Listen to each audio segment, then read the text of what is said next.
Assalamu alaikum. Welcome to the Universal, part 36, I believe.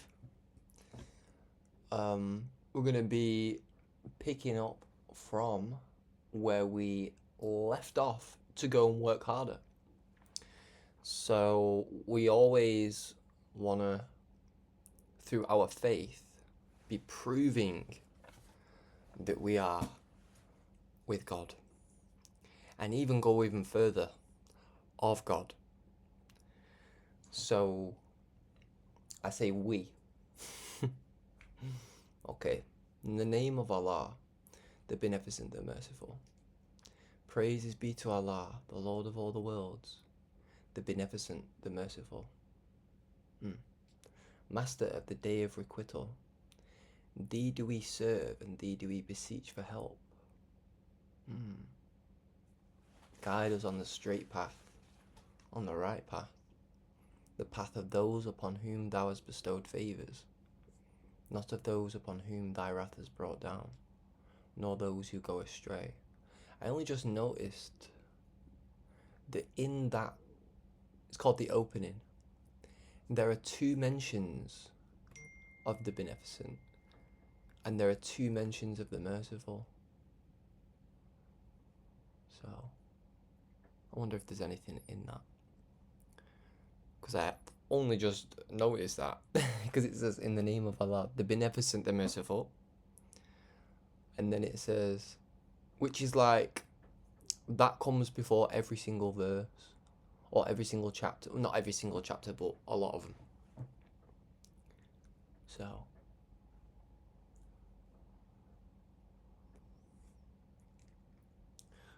I'm thinking over that.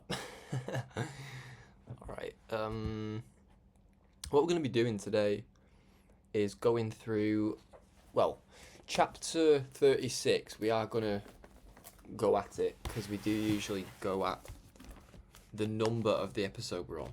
So I'll get that ready for in a bit, because we are going to do a bit of me. I'm going to go through some of my writings as I've been doing. I've got one here that says Mathematrix. That's the title of it. Mathematrix. So that sounds cool, doesn't it? Sounds pretty fun. Yasin. That's what chapter this is. Yasin.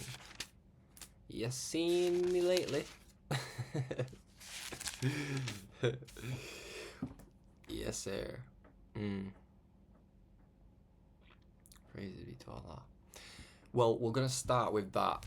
Well, no, we're gonna start with the Mathematrix folder, and then we'll go into the Quran, I think.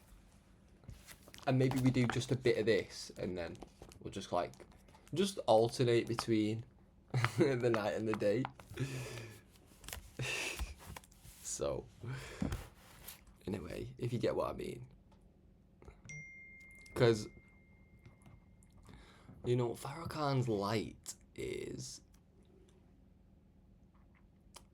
unlike, which is why it's so powerful. It's why it has a lasting effect on our conscience. It's why it has a lasting effect on those who are grounded enough, humble enough to accept a man talking truth. Like, it's really that simple. So, and the night can be equivalent to the moonlight. So, you know, you've got the light of the sun, which is attributed to a man, you know, and then, you know, we as the students, we're like little we're like little moons, if that makes any sense, or if that makes it any better as a way of seeing what I said. So Mathematrix, printed in 2020, 6 years ago, nearly 7 years ago. Oh my God. So anyway, we'll just crack on in it. So, I'm quite understanding of and happy with suffering, short or long term, until I've reached wherever or whatever it is that God is pushing me to become. I would happily live a lifetime of suffering to live a moment in God's favour.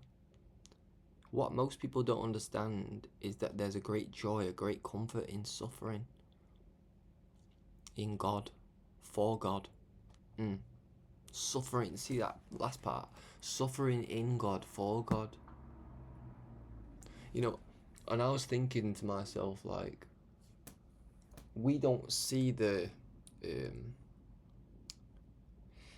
plentifulness in what we have to sacrifice. It's almost like, you know, we're kind of looking at it like, well, I've got to have something for myself. In a way, we kind of like, we sometimes resent being the students because it's an uphill road, and we think because we're going uphill that, you know, things are supposed to come in a downhill fashion, or with a downhill kind of feeling about it. But that's not what it's going to take to ascend. That's not what it's like when you ascend. That's not how Allah set things up, you know. Like, if you want to go to get a pearl, a real life pearl from the ocean, you're going to probably have a bit of trouble. Not because it's not worth it at the end, but because anything of value has a difficulty factor. Praise be to Allah. Has a difficulty factor. So we have to remember that, you know,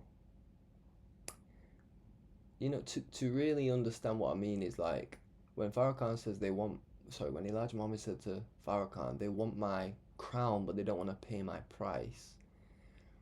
That's what I'm touching on. That's what I'm getting at. It's the spiritual element to our, you know, to our profession of faith. I believe that is the most key, and will turn out to be, and will prevail to be, as the key to our like rise and our unity, and really our being able to show the world why you should follow Elijah Muhammad, why you should listen to Elijah Muhammad, why you should listen and follow his appointed and divine student and minister, the Honourable Minister Louis Farrakhan. So let's move on. I'm learning how to bear the weight of becoming one with myself, how to fall in love with the process of becoming a servant for God, just as much as the desire to serve. From experience, it is harder to suffer without God, but a lot less burdensome when you are with God, seeing the results of that which He puts on you to overcome. As you learn to respect God, you learn to respect His methods of intensity and difficulty that eventually make you into a stronger being, or carrier of His word, and I'll even put on the end of that, or a stronger inviter to the truth. See? So there's a part of this journey that's not supposed to be easy. When Elijah Muhammad, the messenger of Allah, said that this is that the master told him that this, what he was, you know, commissioned to do, was the hardest job ever given to a human being in the annals of history, ever. Since there was an earth. Nobody's had a harder job than he had to raise not just a people, but God's people from where they were. And in some cases from where they are. Unfortunately. But this is just the effects of what happens when we reject a messenger from God. This is the effects. The effects, let me tell you this. I wrote this down before, right? And it's 1555. It's 555. I wrote down before that there is self-humiliation when you do not do what your conscience instructs you to do. See? There's a consequence for denying truth. because now you put truth on your case instead of on your side. You got truth on your case now. Whereas when you're living with truth or in harmony with truth, you're living alongside truth. It's like you know, it's kind of like you're living in the same house as truth. You're not on the outside trying to get in, kind of thing. If that makes any sense. So I am gonna try and move a bit quicker actually, because I know what I get like. I just start talking in it. So if mathematics is the very language of our universe, then what is the answer to all of this wholeness? See how everything is in to some degree whole, or has been made whole, has been made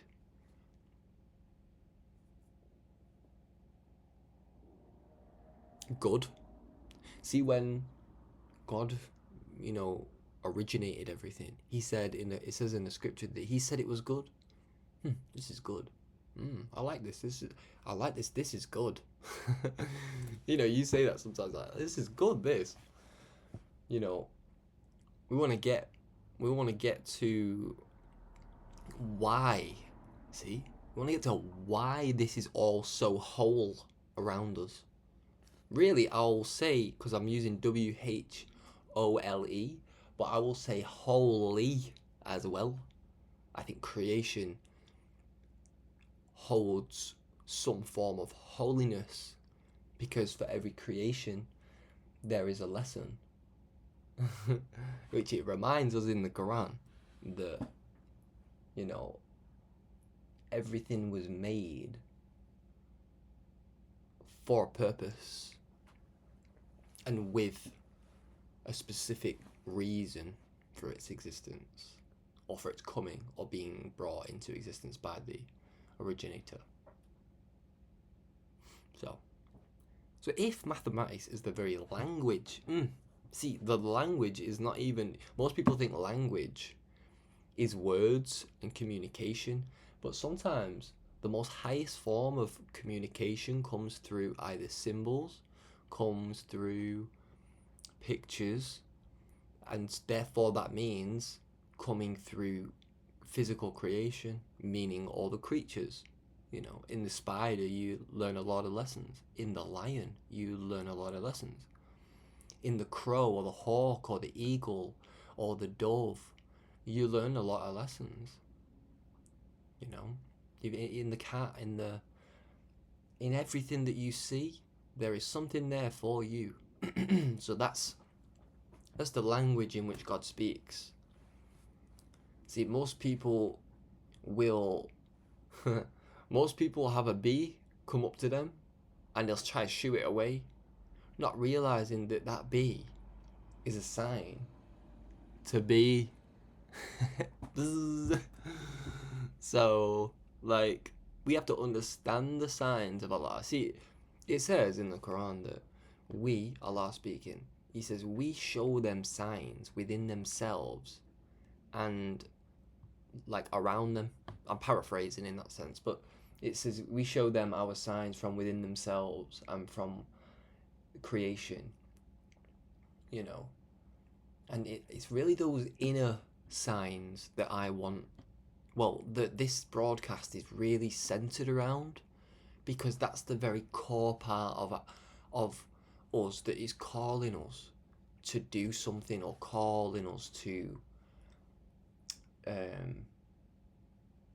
work something. See, it's work. What did Elijah Muhammad said? What did he say? He said, if you're in pain, work. If you're struggling, work. If you've got it easy, work. If you've got it difficult, work. Just work, bro.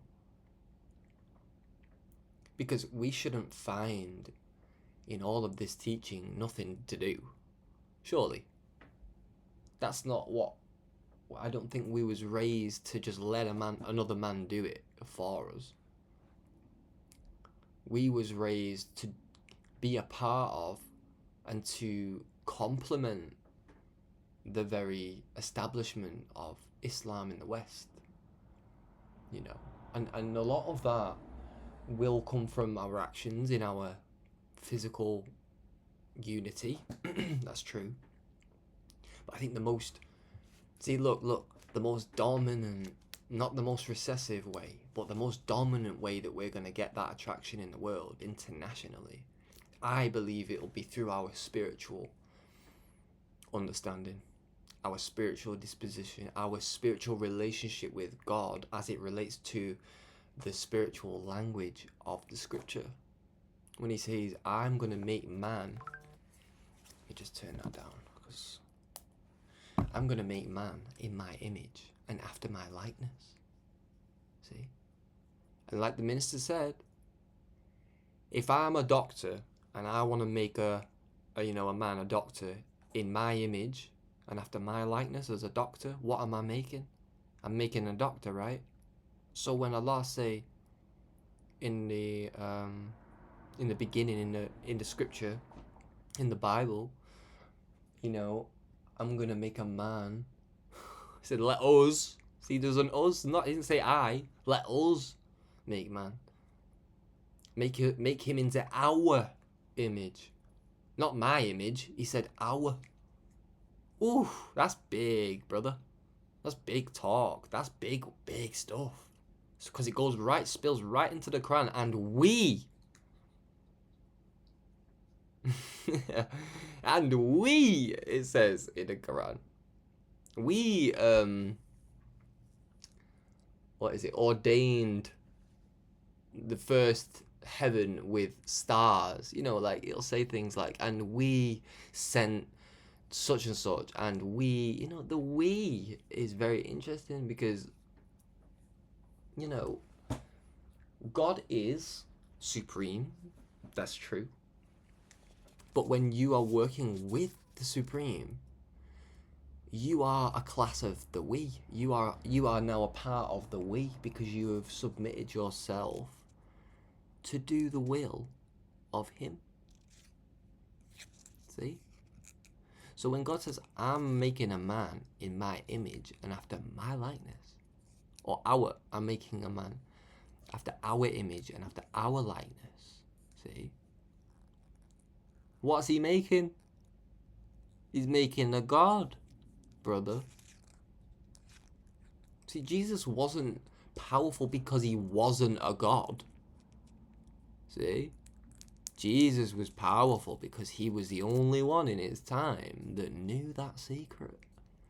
And the unfortunate part about Jesus' story, not really unfortunate because it's beautiful how it serves us in this modern day, but I think the most unfortunate part about it is that, he really deserves to be in this world more than a lot of people in this world that claim him and that claim the way. Because, Jesus was such a wise teacher, beloved, for his time. I mean, can you imagine knowing the secret of God before time? That's a very, very that's a very hard trial to go through. Because listen, if there's something I've learned about Jesus, or if there's something I've learned about all the prophets, is that they stand alone for the most part. Whether that is openly or from another lens is arguable. But, a lot of these people, are in possession of, like, knowledge that is beyond the time that they are currently in. And when you then bring the ignorance of the people into that equation, and you really understand the level of ignorance that we've got, then you realize now the great war between the truth and falsehood. So anyway, I'm going on, oh my god. So let's move on. So we underestimate the size of this mathematical universe that we exist in, along with our instinctual desire or ability to work out the answer to what the universe is, which is, to the most intelligent of life forms, one great big question. I said most intelligent of life forms, not all. So you got loads of people on the planet that know they're here, obviously, because they're here. but they don't know why. They see the moon, but they don't know why it's out there or how it's out there. In fact, some people, there's so much distractions and confusions about our world and the planetary systems that we don't even realize how much dross we have to go through just to get to the truth of things. So we underestimate the size of it. See, we underestimate the size of this mathematical universe that we exist in, along with our instinctual desire or ability to work out. See, we underestimate our instinctual desire or ability to work out the answer to the question or to what the universe is and what it's for. And again, so I say, which is to the most intelligent of life forms, one great big question. Now, I remember writing ages ago, what is more powerful than a valid and powerful question is the answer to that question. See, I said a while back, we like to sit in question more than we like to think over the answers, because it's easier to say, I've not got there yet, I'm not got it yet, because than to say,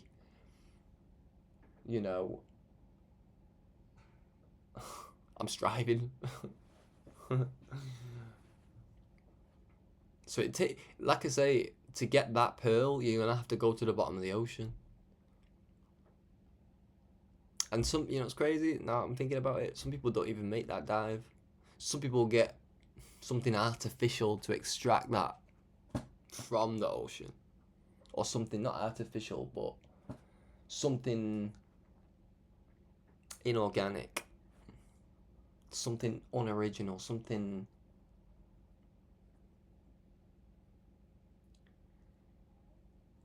unnatural. See, I don't think it's natural that babies should be born in pods, although it's possible. And the only reason why I know that is because I know the truth of the womb. See, you might meet someone and say, oh yeah, that'd be great, having a whole world full of babies from pods. I mean, we won't have to deal with the pain of pregnancy. We won't have to see how we avoid the pain. Oh, see, I don't have to be in pain now. I don't have to be. You're setting yourself up for twice as much, actually. To be fair. See, it's in your nature to give birth. As a woman, I'm speaking to the women here. It's in your nature. I meet so many women that tell me, "Oh, I'm never having children, me," and I think to myself, "Damn. What happened to you?" I don't have to think what happened, genuinely, but that's the question I want them really to ask themselves, in terms of and ask themselves as they look at really the impediment, really the building block we put in our way by saying, I'm not having a child, I'm not giving birth to I'm not going through that, I'm not going through that pain. So, and that's a sad thing, because listen, if there's one thing, well, there's loads of things that women get excited about in terms of like the thing what their nature calls to and calls for and is made for, or to complement. I'm going on too much here, but anyway, you know what I'm saying. I hope you know what I'm saying. I'm trying to tell you that, well, what I'm saying to the women there essentially is, don't sleep on your nature, and not in a way that you already know what it is. I mean in a way that don't sleep on learning of your nature, because you still need to learn that. Just because you're experiencing your life, it doesn't mean that you understand all of the mechanisms of Allah's nature. that's operating inside of that life that you call yours. You see, Allah calls it His life. You call it yours, but Allah calls it His. Who's got more weight, you or God? So, this is why, you know what, let me say this as well. The way that Allah, the originator, was in the beginning, you know, that's how He sees each and every one of us, in some sense. In other words, well, I'll tell you what I wrote down here, because I wrote this down before and I read it and I thought, yeah, I like that. I said, masters think without limitations. They want to get it right 100% and exact. God is like this with man. You may be doing amazing, but God sees greater than amazing. See? You might say, whoa, look at me. I'm doing this and I'm doing that. And it is good, isn't it? And you know, you take credit to yourself and like, big up yourself, love yourself. But then we start thinking we made it. See what I mean? We start easing up on our study. And you know what? You know, it's really sad. We ease up on our study, some of us, because we've gained some sense of superiority over those who do not know. You know how wicked that is? I think, personally, that's a wicked thing to do. To grow, get to a certain point, and then think you've made it, and then look at everyone else as though they nothing, just because you know, have learned of something. So we need to snap out of all that stuff, because that's the opposite of wanting for our brother what we have for ourselves. That's vanity. That's vanity. That's why I try my best to stay off social media, like in terms of me, myself, like visibly. I like to put my mind on there in it, because, well, let's just say it like this. I'd rather acquaint you with the spirit I have and the mind that I have more than I would like to acquaint you with the form that it's in. You know what I'm saying? Yeah, I know you need to see your brothers every now and again. Yeah, I know you need that. You need to be able to see somebody. I understand that. It gets to a point where I don't need to see Master Farrakhan to make prayer to him, to know how important he is to my development, to know how important he is to our development. See? We should already be familiar with serving faces we ain't never seen. And we think by the standard of this world, we say brother's not showing off enough. Excuse me? You thought I was coming here to show off? I don't think so. If I was coming here to show off, I'm already dead. So let's move on. And by the way, I say these messages with love. I don't say these to beat up on us. But somebody got to say it. Somebody's got to give us a breakdown of the way we're thinking. Despite if the way we're thinking might be doing us half a job of good. I would love, I said it in my other my other broadcast episodes, somewhere in the other broadcast episodes, that Prophet Muhammad said, peace be upon him, if any man vows to disobey Allah, don't allow him. And if anybody vows to obey Allah, aid him, or something like that. Do you know what I mean, though? But that first part, and we can't. We gotta learn, brothers. We gotta study. Because look, brothers can wear a suit, bro. You can make all the prayers, bro. You can look sharp as out. But it's that character, bro. It's that attitude, bro. It's that spiritual mind, bro. It's that love of God, bro. It's that love of God in brother.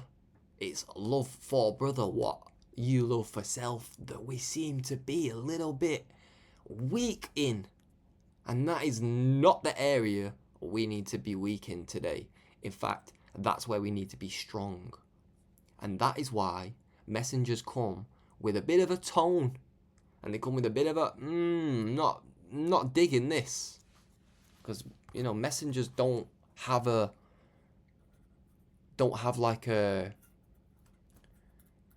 they don't have a view of us in that sense and are pleased. They have a view of us and they are working on us that we may be pleased, as in both of us, as in you'll be pleased because you'll be sweet, you'll be alive again, and we'll be sweet because we don't have to be bothered, not to be bothered, but like we don't have to make certain calls because you're already taking the call yourself. You know what I mean? It's like Allah's calling. You can answer the call. It doesn't have to always be. Do you know what I mean? Like say if think about this, right? Say we're all in a room as the believers, and then ready, the phone's in the middle on the table, and then it starts ringing, bring bring, Allah calling. Who's gonna answer that phone? I'll tell you who's gonna answer that phone. The most courageous man in the room.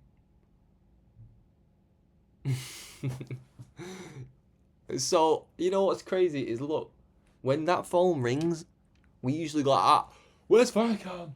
Farrakhan, he's calling, take the call. You take the call. You take the flipping call. Why are you making the man that's done enough? He's done enough. You leave him be. You get up and do some work now. That's what I'm saying. That's what we're saying. Stop leaving it to one man. Do you know? We seem to have this I hate this about us. Let me say this. I hate this. When we love to see somebody struggle. And are you ready for this? I'm going to add something on the end.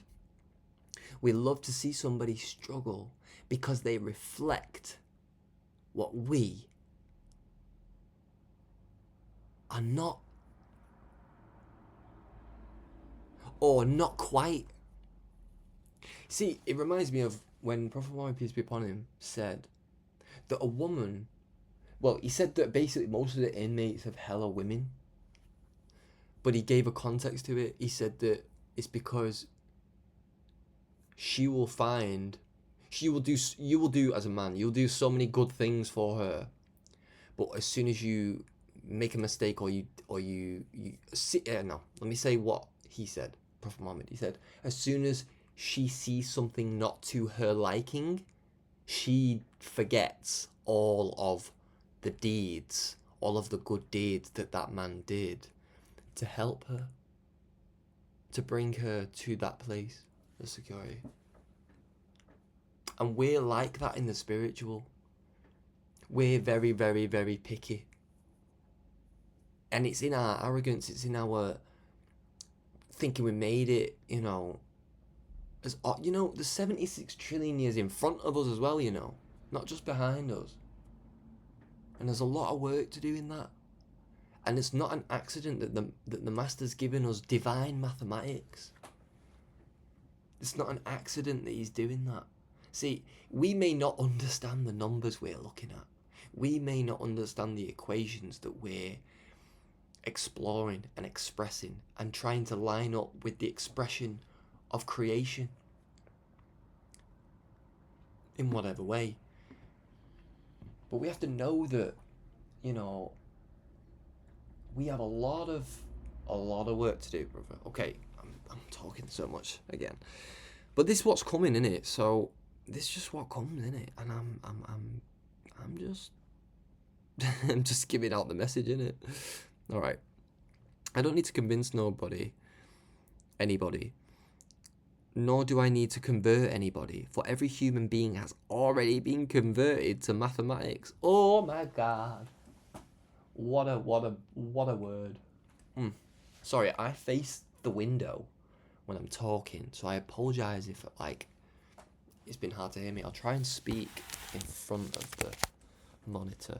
I like to think, and sometimes I just start wandering my eyes as I'm thinking, and I I hope that you've been able to hear me all this time. But that's a really powerful thing what I just wrote. Well, that I wrote back in it's probably 2018 or something, because it took me a few years to be able to find the right, means to print it all off and whatnot. So they're probably a lot older than they are dated on here. And it goes to show you how much I'm willing to suffer, you know what I mean? Because I had these messages to give you then, but I'm so conscious of Allah. Or rather, I'm so conscious of your condition as it relates to where Allah wants you to be or climb up to, that it's caused me to think, I'm gonna be patient because I don't even know what I've got here. See what I'm saying? Even I am a bit, okay, might need to think over that. So, let's get to that point though. I'm starting to love and appreciate myself in a way that allows me to give the message in a proper manner. And I'm glad I waited, to be honest. Because it's like a child in the womb. Like, I'm glad I gave birth after 9 months and I didn't give birth after 3. Just because the 3, I had the bump, you know what I mean? Just because you got the bump don't mean to say the baby's ready. Praise be to Allah. So I said I've put here as well in brackets, I've put the inner guide. So the inner guide is your mathematics. See? Because you can't be anything other than what you are without damaging you have in terms of a relationship that you have with yourself, and even everything else, everything in creation. Look at this white man today. Nothing in creation nothing in creation is, shall we say, right, I'll say it the other way around. He's not in harmony with anything in creation. And if he is, he's in harmony with it for his silly gain, or like his own personal gain, If he's ever doing something that's like, should we say, good, there's always something in it that cancels his good. Because in his works, if you see it, he was only out for himself, or he was only out to build his world. He was only out to build his idea. See? So this white man today is now, listen to this, he's fuming because his own inner mathematics are charging him for being a corrupter in the earth, for being a mischief maker in the earth, for being a mischief maker with God's people, for being a corrupter of God's people. See? These people are now going like this, it wasn't me who did slavery, but it wasn't me. See, you can make food 2 weeks ago, but you're eating it today, right? Just because you're eating it, do you know what I'm saying? Does that make sense? Somebody made the food 2 weeks ago, but you're eating it today. See, it's a universal message. I say it because only my allies, really. And you know what? Not even only my allies, like some of the most pained people in this world are going to appreciate this message. This universal message. A lot more than some of the people that I would probably expect would accept it and appreciate it and dwell on it and delve into it and work with it. See?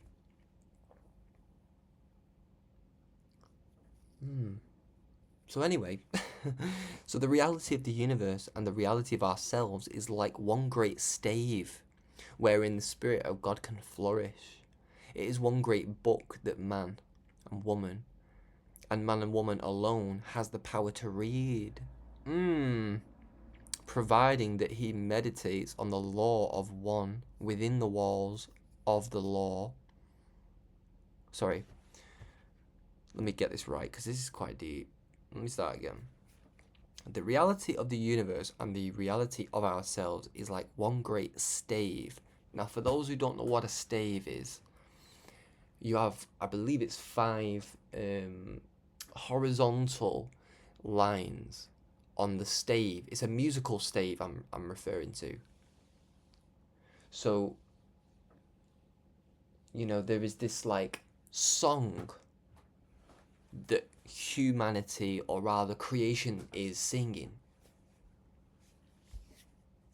And I'm trying to use the stave as a way to explain that, irrespective of class, colour, creed, all that stuff, we're all breathing the same air, right? We're all here on the stave. Some are on the bottom line, some are on the top line, and some are somewhere in between. But point being is, there is this meander that takes us into the nature of ourselves, especially when we use that language of applying a picture or applying a metaphoric, you know, example or explanation of something that allows us to see the spiritual lessons and the physical lessons, and even lessons that are yet to come. See, things are yet to manifest themselves to us. See how it says, we make clear to you. See, things have not all been made quite clear as yet. Because like any father, he won't just jump and throw his son in the deep end, brother. He'll probably get in the deep end himself and then bring his child in and then guide him in the deep end. So we have to know that. So the reality of the universe and the reality of ourselves is like one great stave wherein the Spirit of God can flourish. It's like I'm saying that the stave is the physical and the notes on it is the spiritual and the mental and the very makeup of what the stave is there for. This body is not made for itself. This body is made for God to exist within and dwell amongst men. See? This is a teaching given to us by the most Honourable Elijah Muhammad and the Honourable Minister Louis Farrakhan, whom I am eternally grateful for, and to all the other ministers that have picked up such a work and are striving hard to make it there, to make their word bond, and to fulfill and to complete. See, completion. God doesn't want. See, that's what I said before. You know, masters think without limitations. They want to get it right 100% and exact. God is like that. See, it might be amazing, but God sees, like, man may be doing amazing, but God sees greater amazing that man could do, because man is so really authoritative. It kind of takes his humility away from God sometimes, because man is so like he's made to rule, you know? He's made to stand in the place of God and, you know, do his bit and be what God made him to be. So we're still wrangling with all of this stuff and we're still getting our head around it. And you know, if you look at it like this, you got 19, we'll call it from 1914. That's probably a good date. It's not a lot of time, is it, really? Because if we go 100 years from 1914, that's 2014. And then you go another 10 years, that's 2024. And then put 2 on, you know. Terrible maths. But I mean, that's 116 years, isn't it? So that's literally, that's not a long time ago. Do you know what I mean? And you know what? Look how far we've come in such a short space of time. See? Look how much, you know how much leg room there is in this thing? Do we have any idea how much leg room God has given us on this plane? You get it? You get it? I'm your brother, innit? Love it. Let's go. See, I love Allah, bro. I just love Allah. Allah is he's the root. He's the root. He's the root of my flute, anyway. So anyway. Alright. So I was saying, yeah, because I was gonna try and break that down a bit. Really, all this is in one. I've outlined this because on some of these write-ups, I've gone through it, and really, I've circled what I think. I've circled it in black because I'm going to circle other things in other colours because they're going to be the other chapters, inshallah, of the book. But the black outline of these messages, they're going to be in the beginning. So all the things I've outlined in black are going to be things I'm going to be starting with, and this is all here what I'm mentioning here. It's all highlighted in black, so I know it's something we have to get our head around in order to move forward.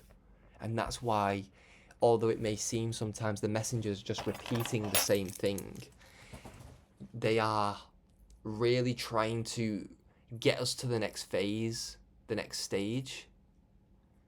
And, you know, it's not always easy to hold yourself in in like a sane space of mind when you don't feel that progress, especially as a collective. You know, you hear the minister. Did you hear him when he said message? If you type it on YouTube, Minister Louis Farrakhan, message to the labourers. He says, I'm really getting to that point now where I'm starting to feel alone. Hold on a minute. The Minister Louis Farrakhan alone? No, he means alone in somewhere else. Where does he mean alone, brothers and sisters? Think over that. Where is he alone? It's very, very interesting. He didn't say he's lonely. He said he's alone. You know, when you go to the train station alone, it means you're by yourself. It doesn't mean that lonely is like I think the negative element of the meaning of loneliness, if that makes sense, or being alone, if you get what I mean. I think there's a difference between alone and loneliness. I think like loneliness is when aloneness has gone into a negative state or a negative phase, whereas when you're alone, there's something about there is a contentness in being alone in a way. But I can see, having been alone for such a while, or for long enough of a while, to see that it can get harder, even though you get more understanding, even though you grow, because you have the heart you have, you can't really exist being where you are alone. So there's a part of you that goes, I know I'm with it. See, the minister says I know what I'm talking about, but the thing is, he's so concerned with his brother. See, he's not a self-centered person, and if he ever is like bringing himself in as an example, he is trying to show us something. His works are not in vain. Do you understand? And that's what we need to really get out of. This world really teaches us how to be an ego, a full flame of it as well. Like, this world really teaches you how to be other than yourself. It's really something, you know. I'm going to put my keys down because I'm going to end up jingling them about, and it's probably going to distract you. So I don't want to do that. So I tell you what we'll do. We'll cut it a break. I only got through. I tell you what, I only got through probably less than 100 words there. But I think there's a lot in there that I've gone into that I think can suffice for maybe the amount of time that I lost explaining stuff. So we're gonna go into Yasin 36. 3 and 6 is 9. Chapter 9 is the immunity. Is it? It is. Should we just go there for a sec?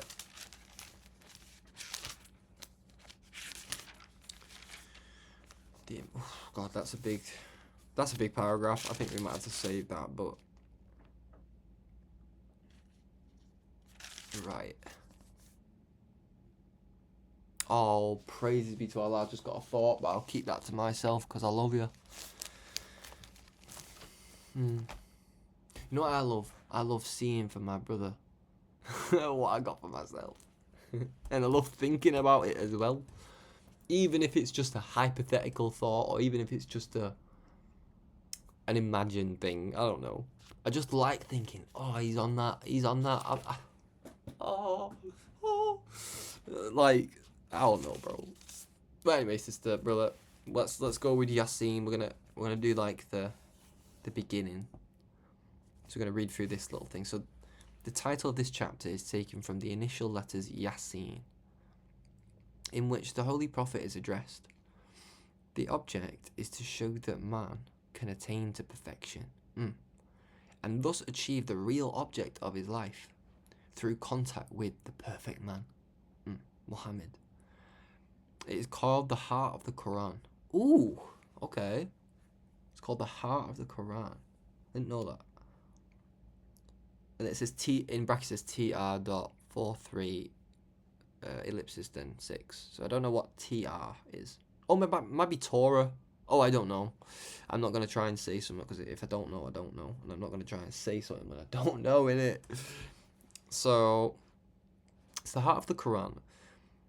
It's called the heart of the Quran owing to the importance of its subject matter for the date of revelation, and its place of the arrangement of the Holy Quran. Oh, yeah, so just, yeah. So for the date of because people kind of like to know when certain revelations were revealed, because it helps us to understand the heart of Prophet Muhammad. Praise be to Allah for that. Peace be upon him as well. You know, you gotta get this right, you know. You can't get it wrong. Again, masters are trying to figure out how to make it. Oh, I'm on low battery here as well. And I didn't say I was a master, by the way. But I'm learning lessons from the master. See, he wants you to pattern after him, you know. One step below. That's what the minister's like. The minister's... Oh. Hold on a minute. Let me just make this observation. If Allah wants you to be like him, and the minister wants you to be like him, who is it that wants you to be like him? And be like what? Think over that as I put this on charge. Otherwise, it'll just go off. I'll be talking absolute sense, and it'll be switched off. I don't want it to do that. So, charge, supercharge. Okay, this chapter upholds the truth of the Holy Quran. And the first section shows that though there would be strong opposition to it in the beginning, it would, in the end, give life to a dead humanity. The second speaks in parable of its portrayal in earlier revelation. The third draws attention to certain signs of its truth in nature, how life follows death, and how light follows darkness, thus giving an indication that the same law is working in the spiritual world. The fourth The fourth shows that its acceptors and rejectors will be dealt with distinctly, so that their reward and requital will be evidence of the truth of the Quran. The fifth and concluding section draws attention to the resurrection or the life after death, as this alone can make a man feel responsibility for his actions and bring about his real transformation and attainment of perfection. You know, I just wanted this just sort of came then, is that, you know, don't underestimate how much pain you're actually in.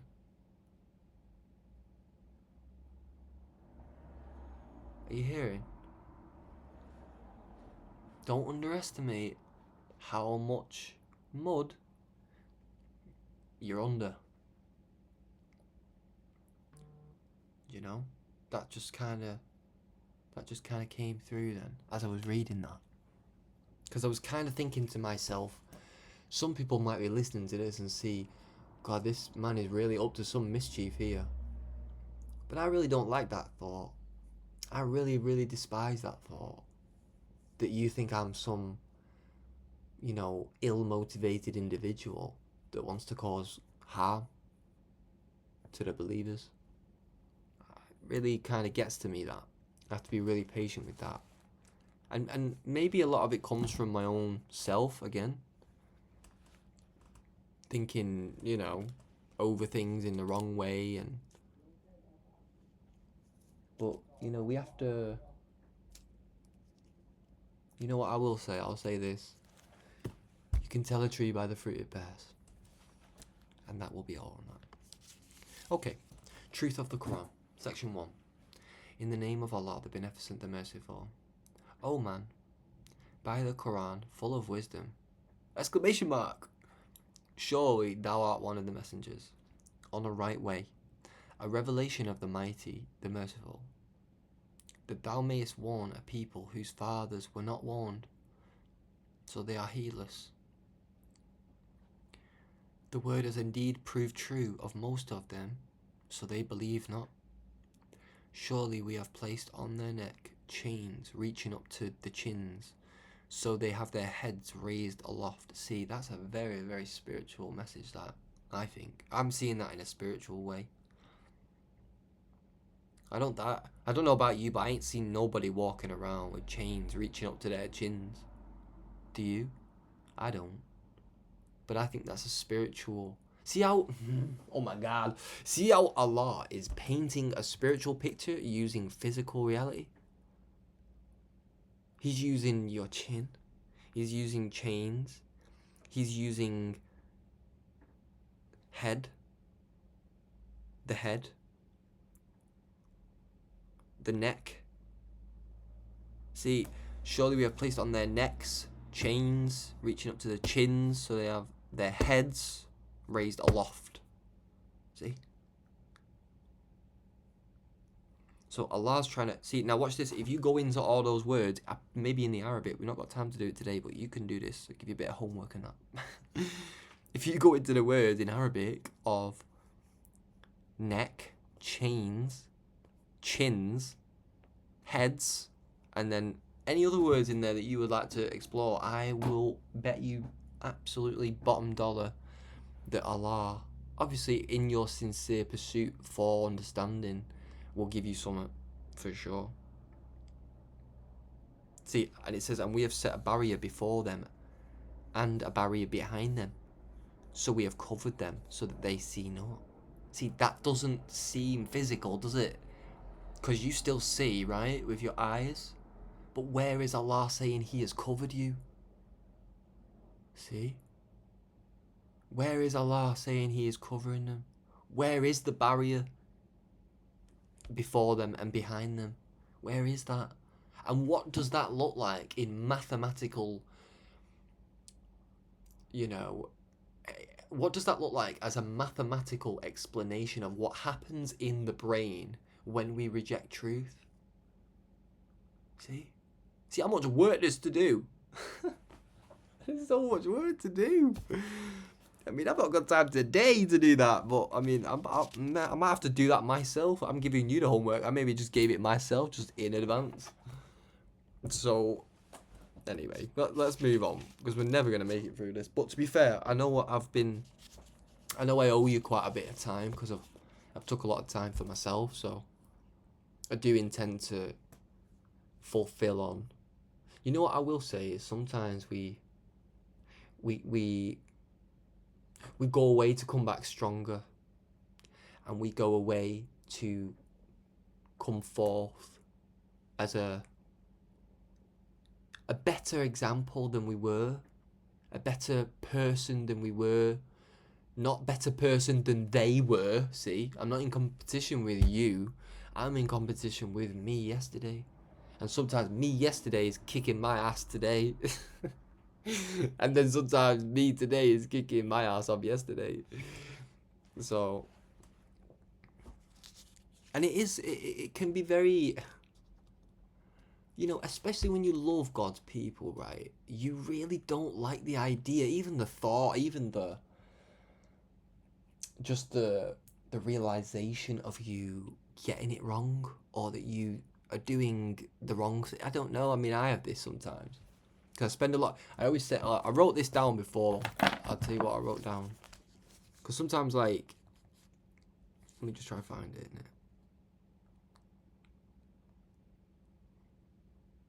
Yeah, I put Allah is wise in how He takes one from and to places in all ways. I've learned that through His shaping of me, that I'm helping you much better outside the ring than I believed that I would inside the ring, at least for now, inshallah. And that's not just a protection, that's a protection for everyone, to be honest. See, when Allah, oh my God, when Allah inspired His messenger to give the message to the Honourable Minister Louis Farrakhan to be quiet, He knew what Farrakhan knew not. So much so, Farrakhan didn't even hear the message until years later. That even in that is a sign that somebody can say something to you today, but then tomorrow you heard it. And it may when I say tomorrow, I don't mean literally the next day. I just mean in the future you hear it. You say, oh, okay.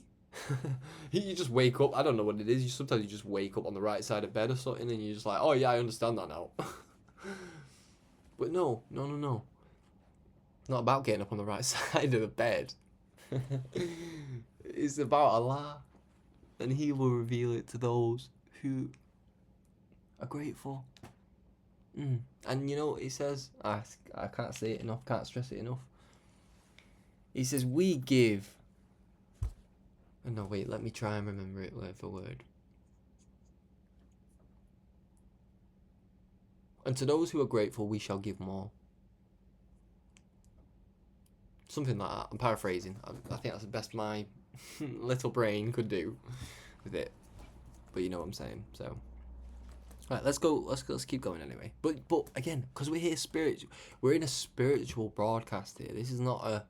I'm not speaking. I didn't mention money once. I didn't say it's not important to mention that either. But I'm specifically hitting a topic. I'm specifically a servant to a certain part of this teaching that I think will serve us a lot more prosperously than a lot of the things we've been choosing that we think may serve us more prosperously. You know what I'm saying? Like, I made a video basically saying, like, we should not be picking up weapons. And, you know, there's a lot of people that disagree with me, but they don't understand the reasoning. But anyway, we're not gonna go into that, because I think it's quite self-explanatory why you shouldn't carry a weapon. I mean, what is a weapon designed to do other than kill? So we kind of have to break the relationship with us and the weapon, because if we think the weapon's going to help us with our soul, is going to help our people with their soul, I don't think so. So I'm trying to help people to understand that they have a complex going on that's going to take more than something physical to deal with. And again, this is why repetition is so important. This is why a recurrence is not a bad thing, but is a reminder of how it can be made into a good thing, or how something can develop beyond where it is. You know, we need to thaw out, Some of us got this message and froze up. Some of us got the message and froze up. See? But what did Allah say in the Quran? He said, from stones can gush forth springs. So you got a heart of stone, but you might not realize you might be a thought away from it bursting with complete springs. So, but let us try to be as reasonable. When somebody has a reason for doing something.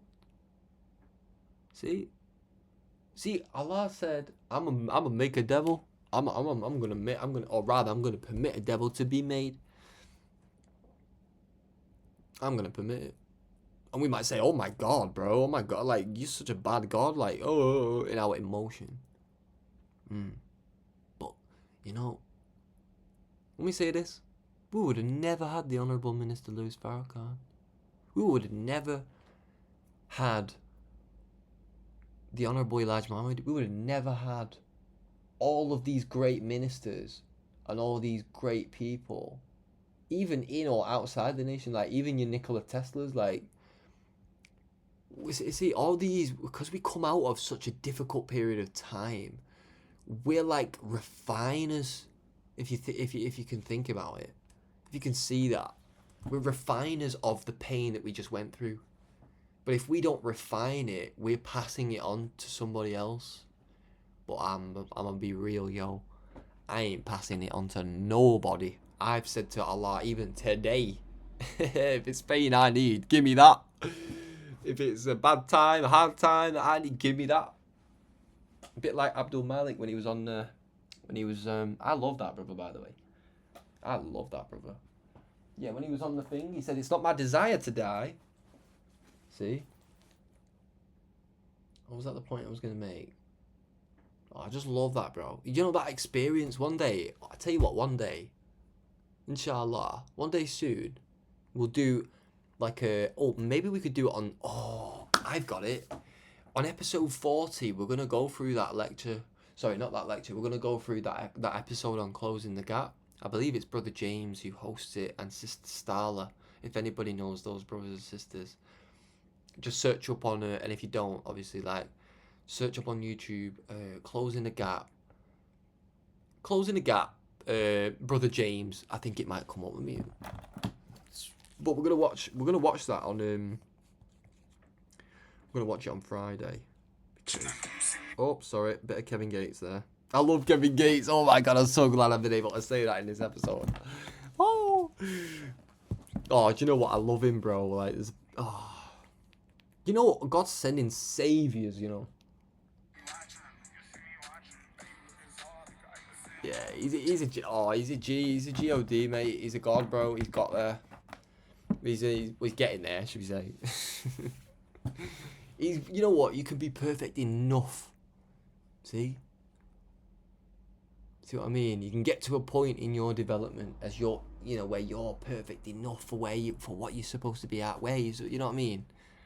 Nobody's gonna be perfect, bro, because nobody but Allah, the Supreme Being, is Allah but the Supreme Being. So unless you're part of the we, which is, again, that's not a time to start saying I'm a master and all this. Like, the we is be honoured. Do you know what I mean? I feel honoured, me. If I ever feel like anything's come to me from God, the honour I feel, the gratitude, I just weep in gratitude, me. I've done it on here a couple of times. I've done it on this broadcast a couple of times, man. Like, my love for God, my appreciation for how he helps me is on maximum. You know, I'm very, very aware of that. So, just a reminder then that this is, you know, to be taken in a spiritual context, a lot of it. And it's for that reason that I've made it like this. Because I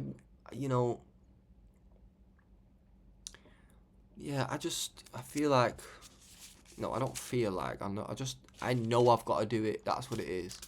Now, I've not only got to do it for myself, I've got to do it for the sake of God's people, to help them. If I want to save a life on an airplane, I'm not going to put the gas mask on them and try and save them. I'm going to put the gas mask on me first and then save them. And I had to learn that, to be honest. I had to learn that. It took me a while to learn that. I was trying to swim for other people when I couldn't swim. Allah saw my heart. He didn't sleep on my motive, but he also didn't sleep on my method. And yeah, he was not feeling it, and I don't think I was feeling it. So sometimes we have to be broken into submission. We have to be broken down to be made new. You understand?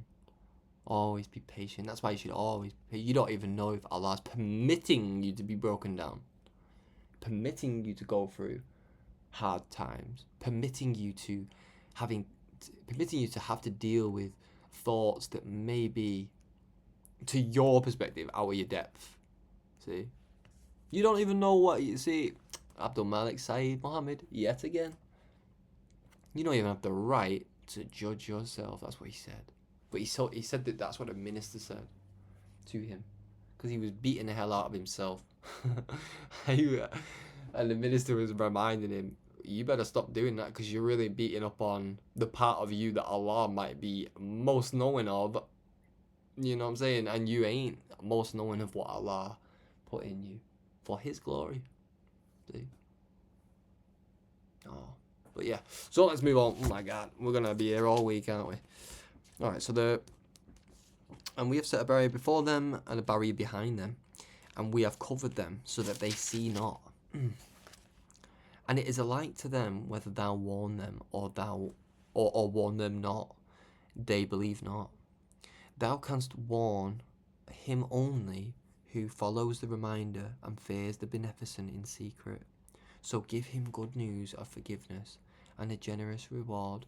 And you know, that's what my point was there, is like, that is the point to all those who are listening to this as believers, is to see that this is a good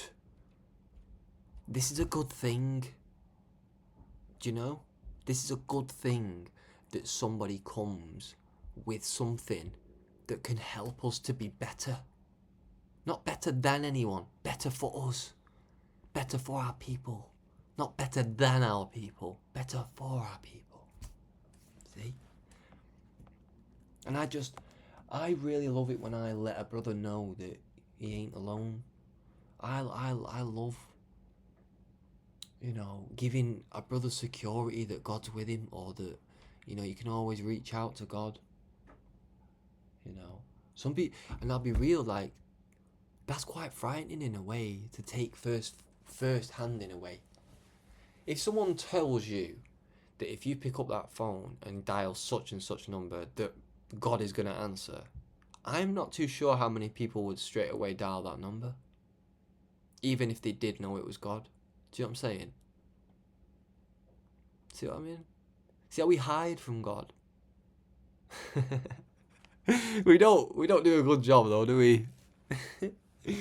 We're not doing a very good job at hiding, are we? So that's why He sends certain folks, you know, with a universal element, because, you know, because Elijah Muhammad gave us that. Like, yeah, there's an element of like, he may have preferred to give us, no. He wanted to give us this. It just makes me think of how sacred this time really is, you know. That's why I'm so patient, man. So also, like, honestly, the 76 trillion years in front, I think on that probably more than the 76 trillion years gone by. And it helps me to be super conscious of certain messages as they relate to where we are in our development. And it helps me to think, right, and sometimes it puts me in a lot of fear, because I think, am I like holding this in a time where it needs to be set free? So I have my little wars about that, but I try to use my own discernment. I really try to use my higher discernment to see whether it's right to give that message. Because the thing is, right, God will always wait till the last minute. That's just something I'm learning about God, is like, God, He will wait till the very last millisecond that He can wait till. And it's why it says in the scripture that none knows the hour. Because really what that's saying is none knows how much He's going to stretch His grace out. None knows that, you know. And none, you know what none also knows? None knows the interpretation, save Allah. So if you think about that, He doesn't just know the interpretation of His word, He knows the interpretation of his instructions given to those who were to give that word. So sometimes the minister said stuff and has said stuff, and he says, I'm watching it as it's going out as well. See? That's a very, very, very interesting thing to say, don't you think? Somebody talking and they're watching what they're saying as well. That's a big thing, that, really. Because that just means, like, have you ever been over your body and looking at your body? You know, you ever come out your body and looked at your body? Maybe there's somebody's had that experience, but that's what it's like in a way. That's what it's reminding me of. Praise be to Allah. Okay. Surely we give life to the dead, and we write down in that which they send before and their footprints, and we record everything in a clear writing. See? Remember I said the we? Surely we give life to the dead, and we write down that which they send before and their footprints, and we record everything in a clear writing. See? You know, do you realise how... No. Point I'm trying to make here is that you have to see you and God as one in some sense to be able to understand him.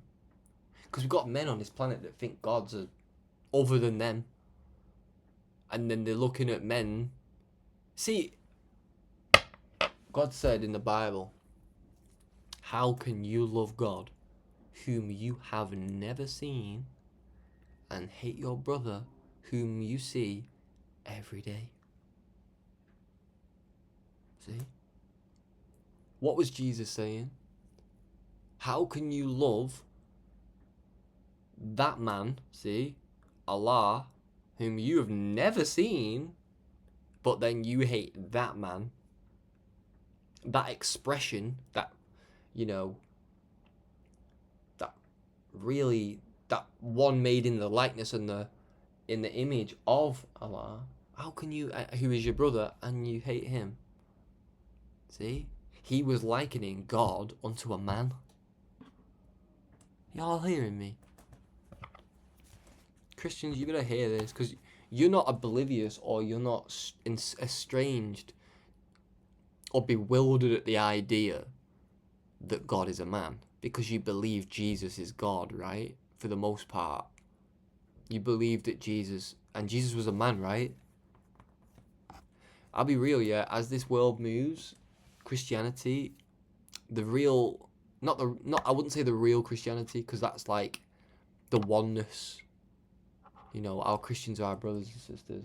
I'm really talking about like this Christian Trinity paradigm is dying a natural death. And there are people that are saying things that, you know, are breaking that illusion that there is more than one God.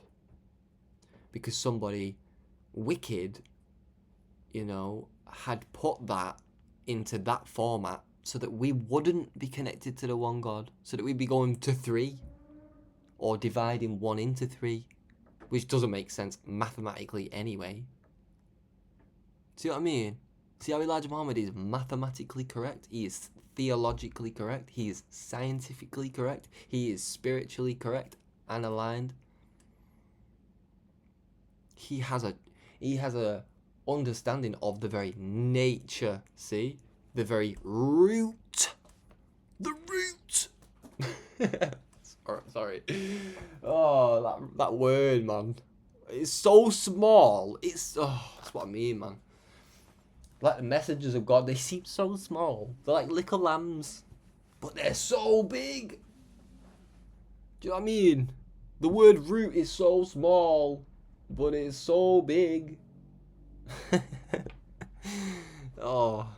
So anyway, we'll go back to the writings, I think, because we did get to the end of section 1.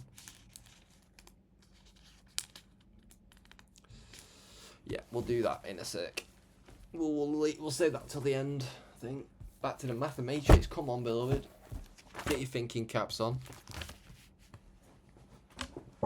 Get your thinking caps on. Right. I didn't even get through that writing before as well, so I think I might just go over that dead quick. The reality of the universe and the reality of ourselves is like one great stave, wherein the Spirit of God can flourish.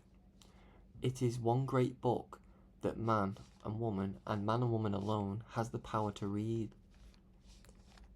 providing that he meditates on the law of one within the walls of the law of his chosen existence.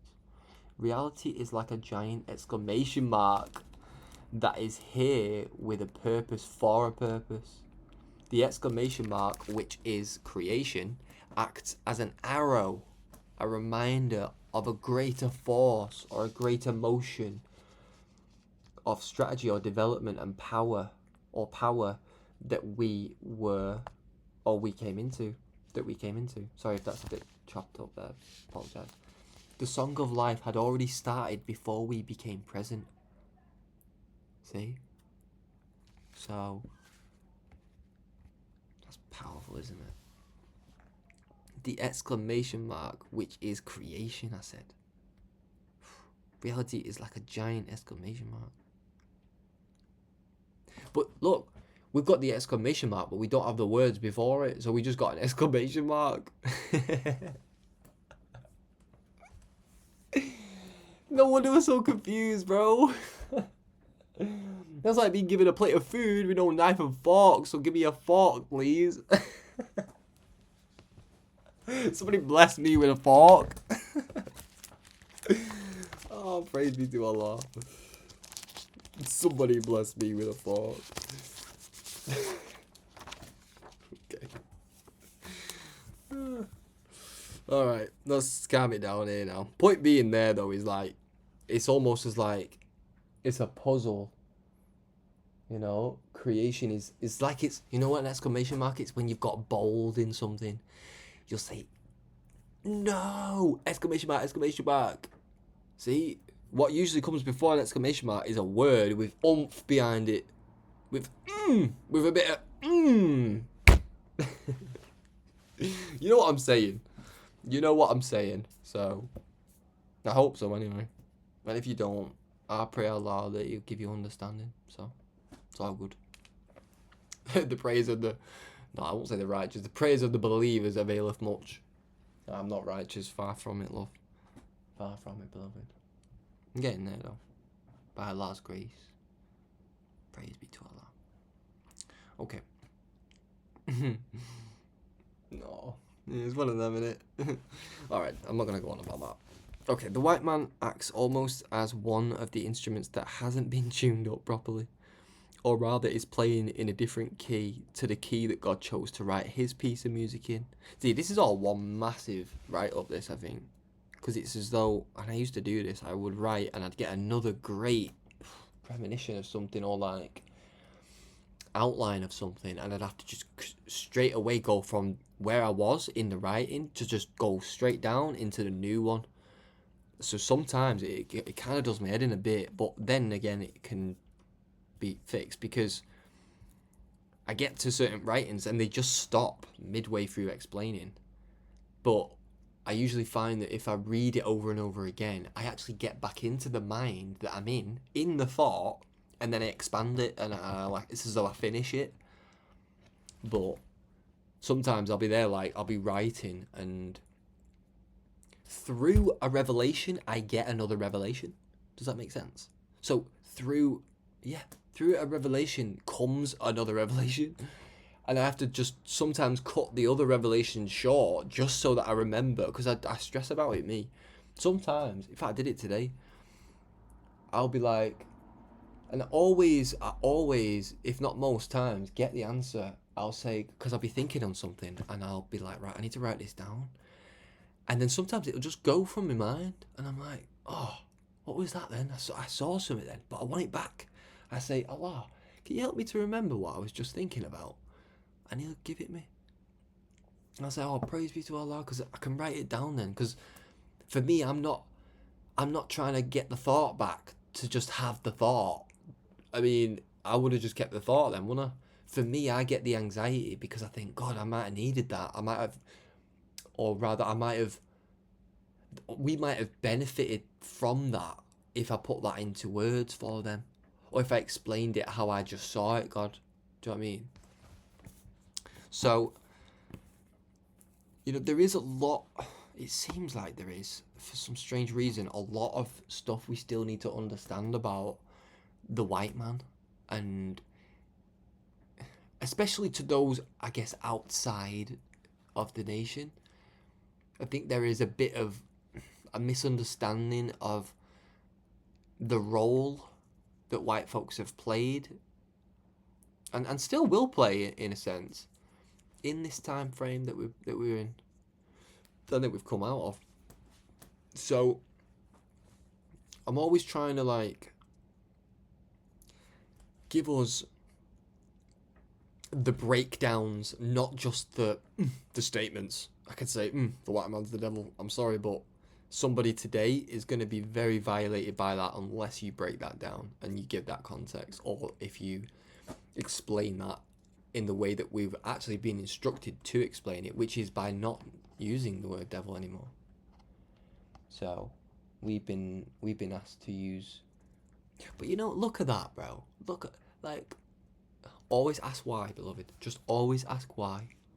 Always think to yourself, because the thing is, I found, right, that going over some of Elijah Muhammad's words, there is like books. There is books in the things he has said. In the small things he has said, there's books on it, in it, about it, of it, whatever you want to say. He said things that whether we knew it or not, or know it or not, it's our responsibility to try to help him be understood. See, in a universal way, or universally, or internationally. See, I think internationally is a spiritual word, but it's wrapped in a physicality. Do you know what I mean? It's kind of like the universal application of something. That to me is very spiritual, but I think the international is like a physical explanation of something that really should have a lot to do with the spiritual or the universal.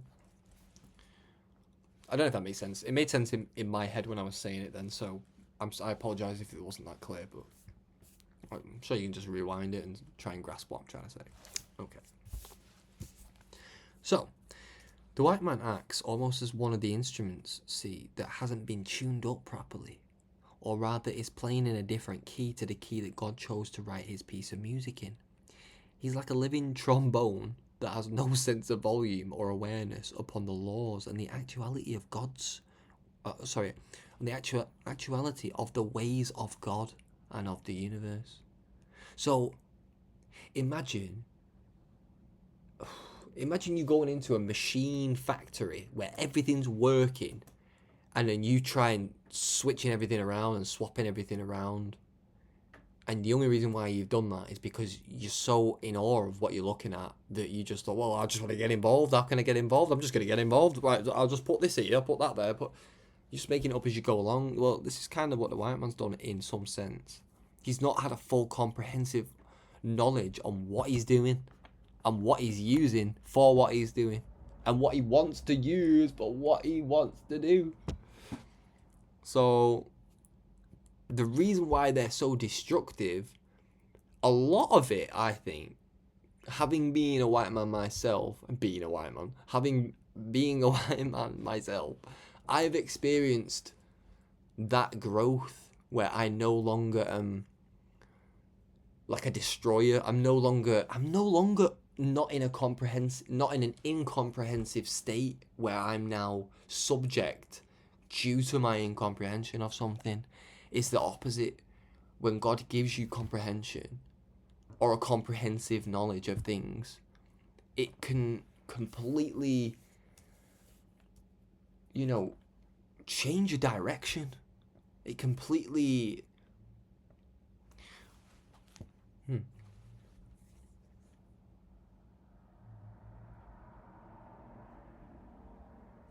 What did Elijah Muhammad just say?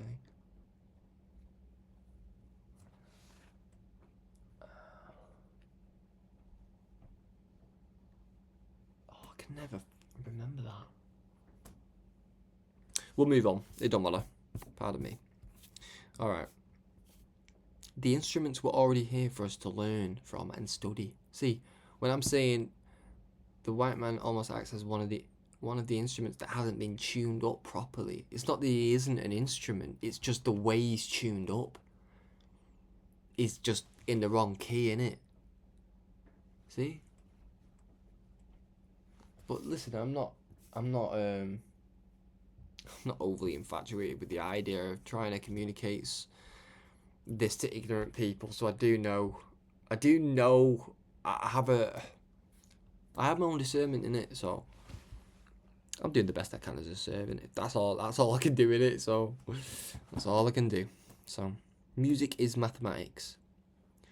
Truly, any mathematical question is a flow with perfect cadence. Oh, that's beautiful, bro. Because, look, truly, any mathematical question is a flow with perfect cadence. See how everything's music? There's music in this. There's like a music to this. There's a song in this. There's a song. Oh my God. I'm saying these things with my lips, but what's happening in my mind as I'm saying this? Yeah, Allah is the best knower.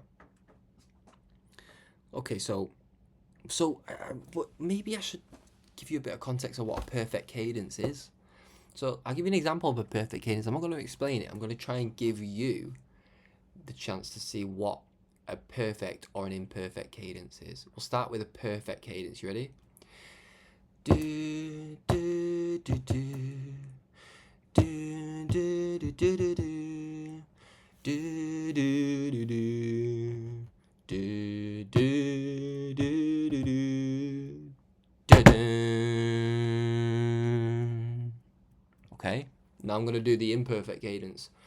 Do, do, do, do, do, do, do. Do, do, do, do, do, do, do, do.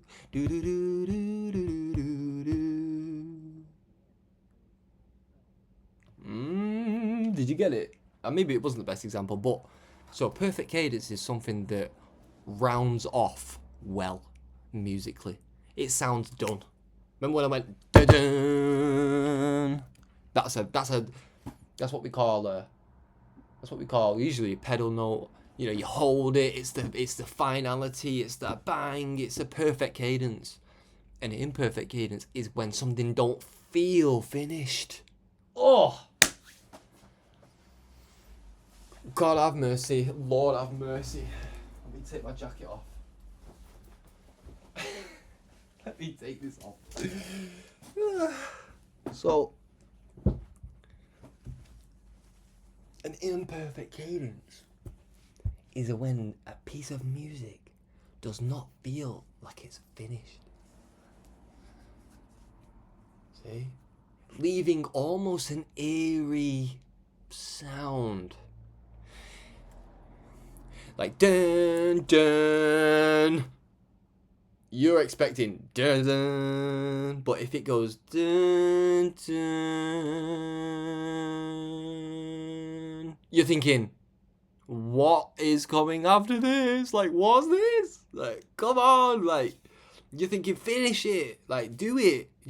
I mean, are we feeling it? All right, I'm gonna move on anyway because I'm getting so passionate. I'm having fun, so.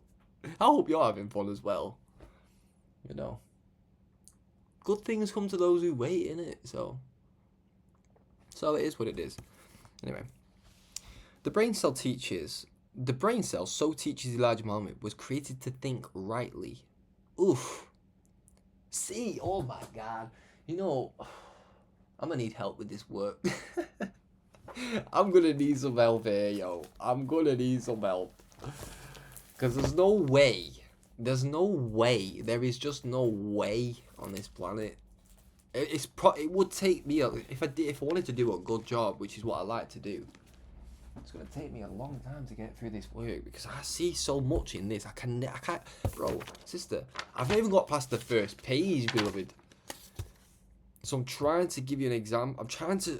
This is not to make me out to be great. I'm showing us we have work to do. Okay? I hope that's what you're getting from that. I don't want you to think I'm trying to put myself on a pedestal. But I'm courageous enough, I'm a student enough to student it up. I'm not too afraid to tell us, look at this, or listen to what this is, you know. What is the purpose for it for? It's so that you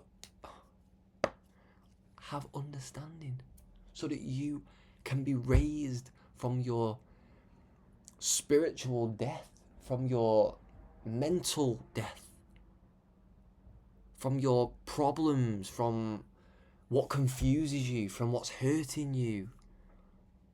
You know how many things can confuse us today that has nothing to do, well, or that we don't think has anything to do with God, or that God can give us that would, you know, give us like an explanation of what we're going through. See, like, some people, think in their mind, God, I'm so negative, and it's because of the way I think, and they don't even know it's because of the way they eat. Do you know what I mean? Sometimes it's the ish we tell ourselves, you know. It's the stuff we tell ourselves, man. So anyway, I'm gonna wrap this up probably soon. Well, we're gonna do that Quran though. We're gonna get the Quran and finish that bit. Maybe the part 2 of chapter 36. Yasin. Okay. But that was beautiful. I didn't even get to the end of it, so we might be off on another roll in a sec because I didn't even finish it. But my point behind that was, look, if a perfect cadence is something you recognise as finished, then if the brain cell was created to think rightly, then it rightly will know, rightly will think when it has been finished or when it has yet to finish. And if we pick up on that, we'll know our role in this. In fact, we will see that we can earn one, shall we say. We will see that there's an opportunity to get close to Allah and to be in harmony with what He has revealed, you know. So all praises be to Allah for giving me words to say and for inspiring me. For always giving me words to say, honestly. Always give me words to write as well. You know. But it teaches, you know, it's created to think rightly. So it's created with and by the one to hold the one. Wait. I need to get through this again. The brain cell, teaches Elijah Muhammad, was created to think rightly. It was created with and by the one to hold the one. Meaning also that it was created to work a specific way. Look, the bee, the ant, the bird, the life form throughout the galaxies all have a specific law in which it lives its life. The spider and its web, the ant and its mound, the bird and its nest.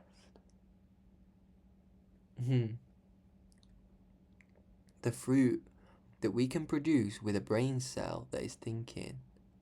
The fruit that we can produce with a brain cell that is thinking rightly is a sweet and colourful fruit indeed. Just as the universe was bathed in colour and magnificence from a brain cell that was thinking rightly, a cell that was thinking in terms of rhythm. God was thinking in terms of perfection, and masters think without limitations. They want to get it right 100% and exact. God is like this with man. You may be doing amazing, but God sees greater than amazing.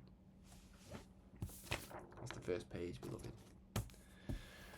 Of Mathematrix. I love it. I love that name. It's beautiful. It really is. So we're going to go and finish the Quran, and then we'll just end in a bit of prayer, and we'll just enjoy the rest of our weekend, shall we? You know what I mean? I hope we're all good as well. for those who tune in. I know there's not many, but that won't be for very long, so don't worry. I'm not worrying. I know that slow and steady wins a race. The turtle knew something the hare didn't. So, the turtle. What a cute animal. Cute little animal, isn't it? I wonder what the lesson of the turtle is, beloved.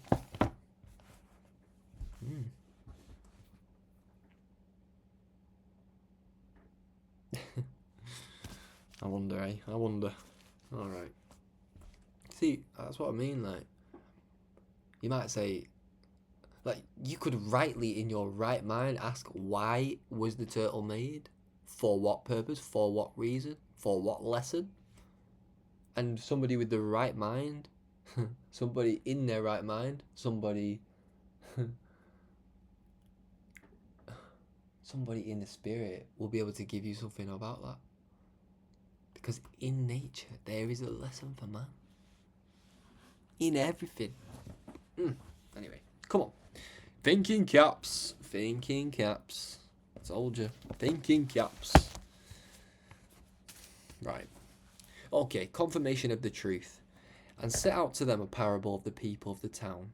When apostles came to it, when we sent to them 2, they rejected them both.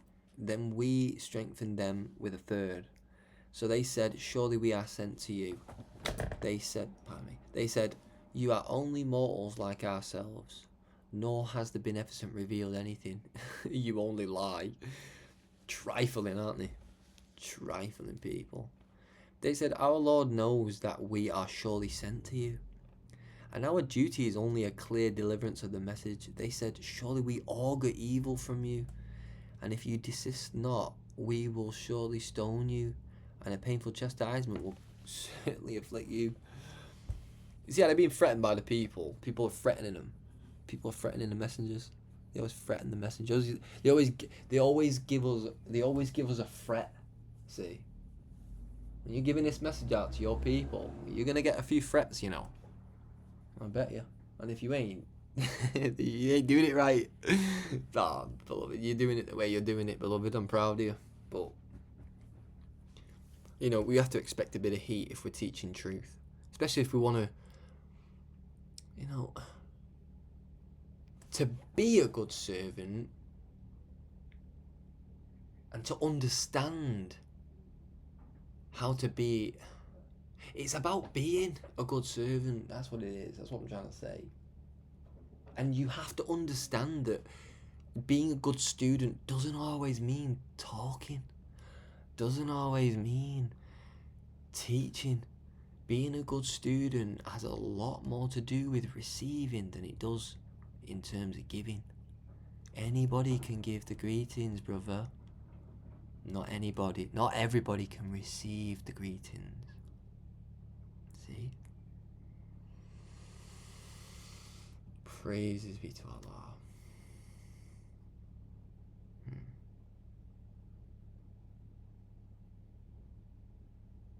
That's deep.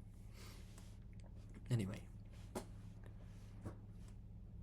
So they said, we augur evil from you, and if you desist not, we will surely stone you, and a painful chastisement from us will certainly afflict you. They said, your evil fortune is with you. What? Exclamation mark. If you are reminded? Exclamation mark. Nay, you are an extravagant people. And from the remote part of the city there came a man running. He said, O my people, follow the apostles. Follow him who asks of you no reward, and they are on a right course. So powerful, this book, beloved. You have no idea. Bro, I'll tell you what. We'll get to the end of that, actually. We'll get to the end of that bit. We'll go to section. We'll get to section 3 and then stop. And what reason have I that I should not serve him who created me, and to whom you will be brought back? Shall I take besides him God's whose intercession, if the beneficent should desire to afflict me with harm, will avail me naught, nor can they deliver me? Then I shall surely be in clear error, Surely I believe in your Lord, so hear me. It was said, enter the garden.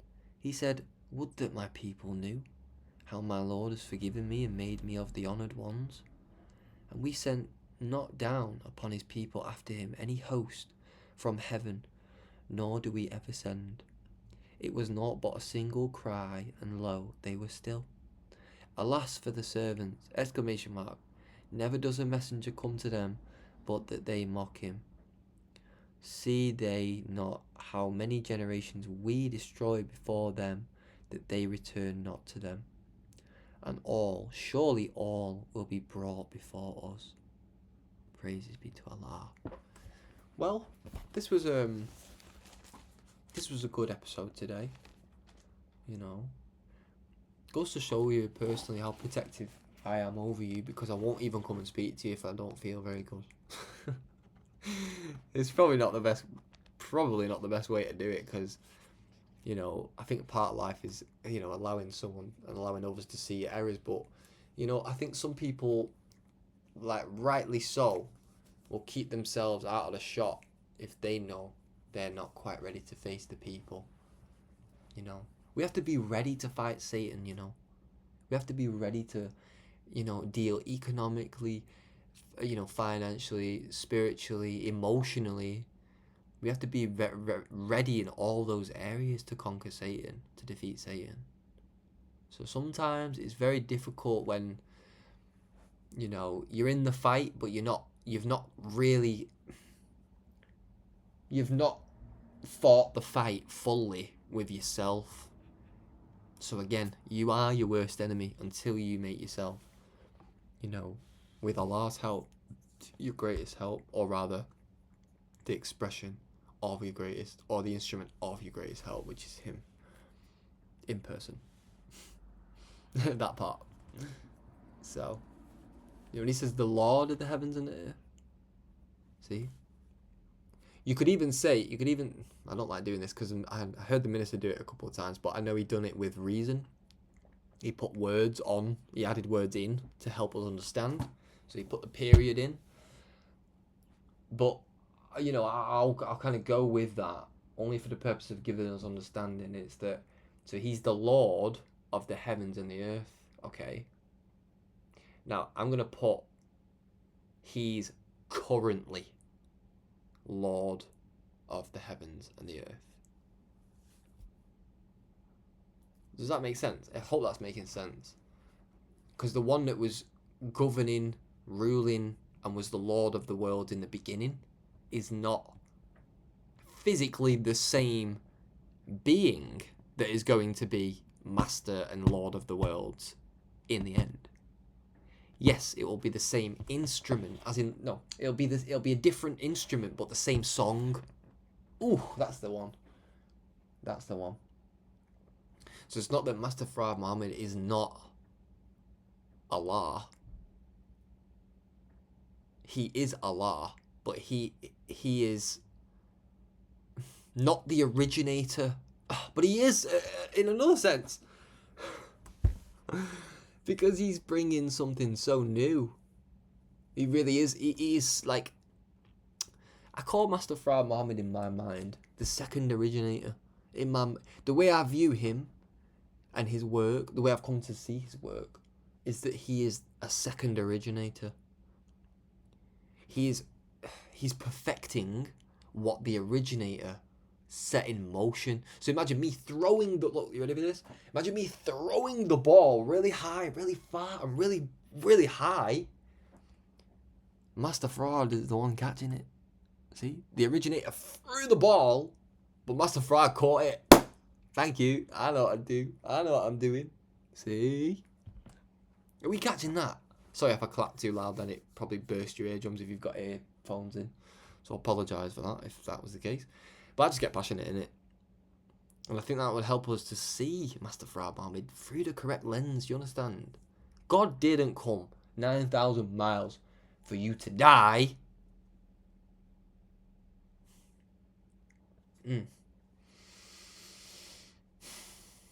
That's very powerful.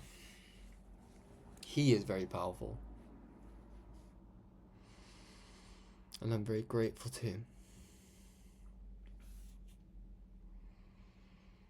I feel very honoured to know him.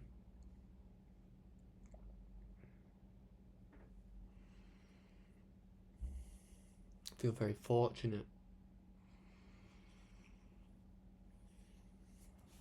I'm very responsible though. Hold on. Listen.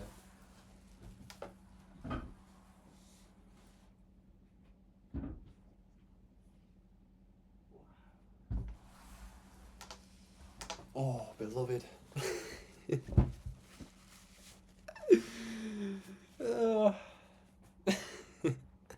Listen, if you don't go to Nutsville on this journey, you need to get on the journey. Oh. I tell you, there's nothing like going back home from Nutsville.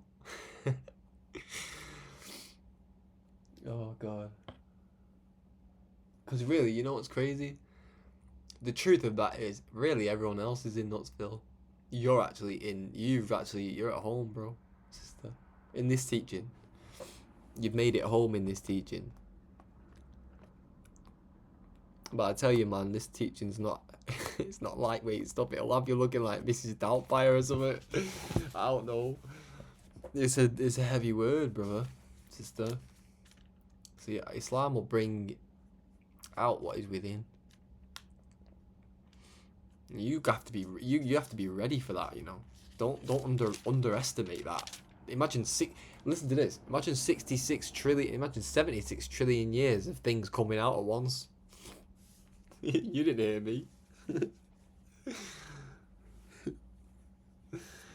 Imagine 76 trillion years of spiritual sort of like, you know, darkness and imagine all those things having, oh my God. Coming out all in one generation? Coming out all at once? Mixing with not just that is the good and the bad, by the way. Pardon me, my stomach's going here. I just eaten as well. What's happening? I probably do need a little bit something more, to be fair. Yeah, well, listen, beloved, I've really enjoyed myself today. I did say I was going to do it. I've posted another video as well today. Because I don't even know, I just thought, well, that was from like last week. I recorded it last week or something. But thought I'd do 2 today because, I don't know, I mean, even though I've done probably double the work I've done or would have done if I was still making the broadcasts, it's not, I like coming back and feeding us. I like to I like to feed us. I like to be fed as well. Here's a message to the sisters. Help your man to feel special. Make him know he's loved. Make him know he's cared for. Make him to know you trust the development that Allah has him going through. Make him to know you're with him. Do all you can to make him to know that. Because when he knows that, you got some beautiful being on your hands there, sister.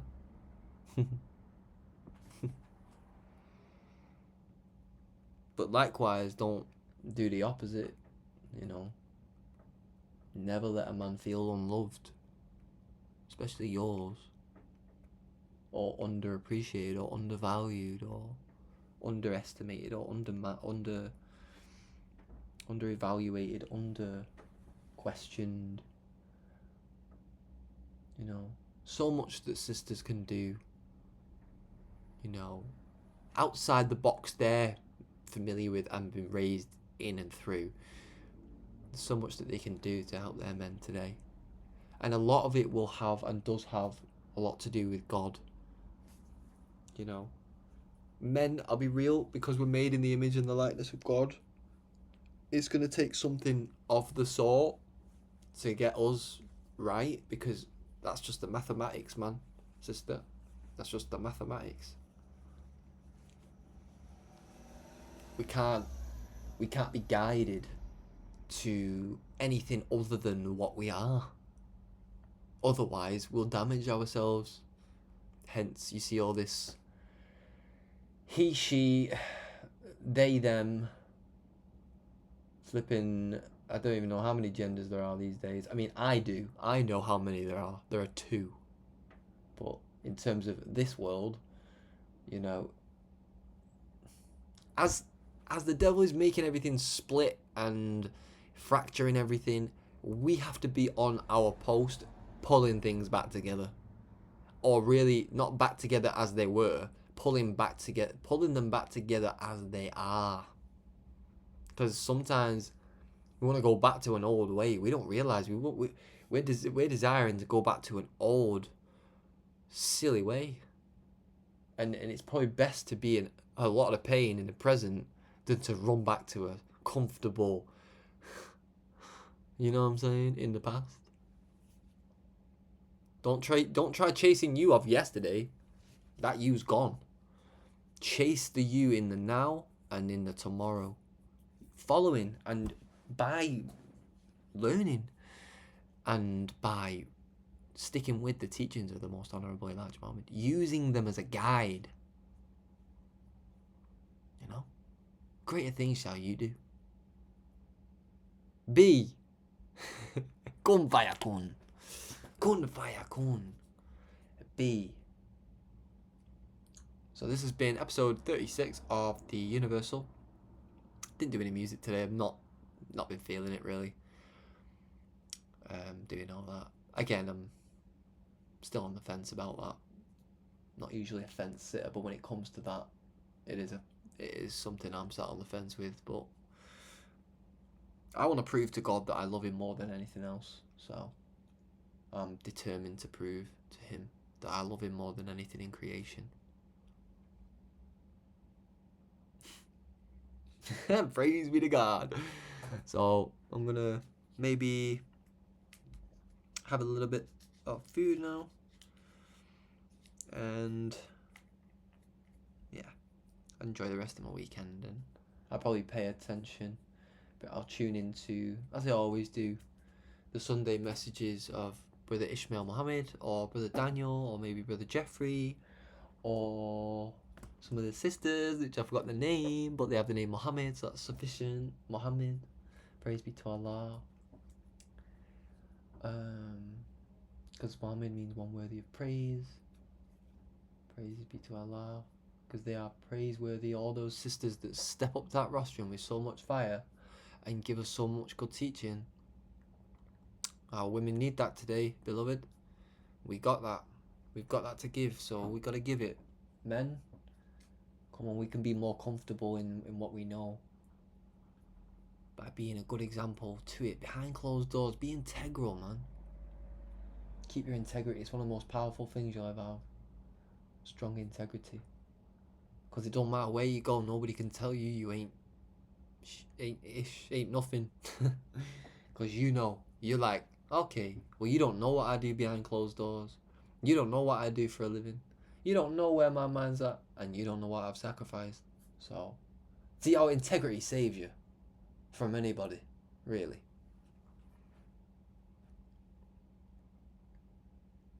So, stay true, as they say. Stay true. Stay true to the mission.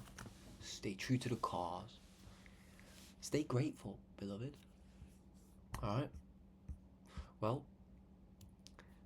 just a reminder, the 40th episode is going to be, like I say, if I can remember, which Allah is good at helping me to remember, it will be an episode called Closing the Gap, and it will be the first video.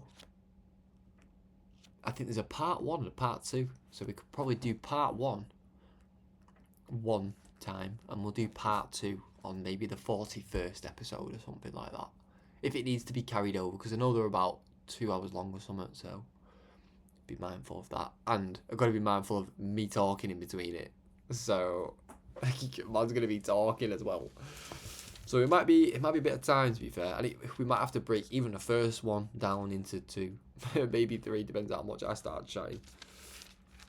I'm just inspired, you know. I'm inspired, bro. Inspiration, man. Alright, beloved, It takes me ages to end it, doesn't it? Oh, I just can't get enough of it, can I? Alright, well, beloved, have a lovely evening, have a lovely weekend. Make sure you tune into your local mosque, your local church. Pass a message on. Don't be afraid to tell somebody something you know, or you've been made aware you need to tell them. And just be the most faithful geezer, you know. You know, just like that's what I'm saying. Fill your spirit up. Fill your little bank up. Your little self-love bank up. So that if anybody's got any hatred to spew, or anybody's got any self-doubt they want you to have, you just laugh at them. That's what I do. So, you know, and yeah, right, we're going to end it now, right? Assalamu alaikum. We'll see you tomorrow, inshallah, for another episode where we will go into, what's chapter 37? It is, what is it now? I forgot. I'll be real. Those ranging in ranks.